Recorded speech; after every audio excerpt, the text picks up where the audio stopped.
Hi, I'm Jeannie Jacobs. I am going to show you how to make a buttermilk substitute. Sure enough, today I didn't have buttermilk in my house and I was frying fish.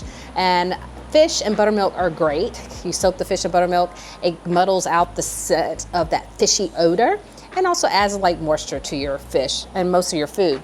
So I didn't have it.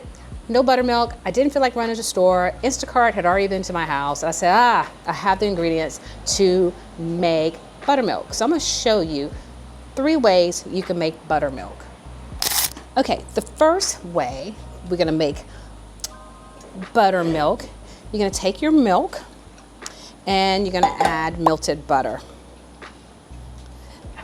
Whisk it together.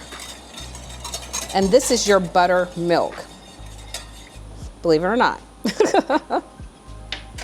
Another way to make buttermilk, you add your milk, of course whole milk, and you're gonna add yogurt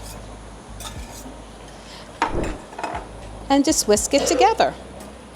This is another substitute for buttermilk. There you go, see?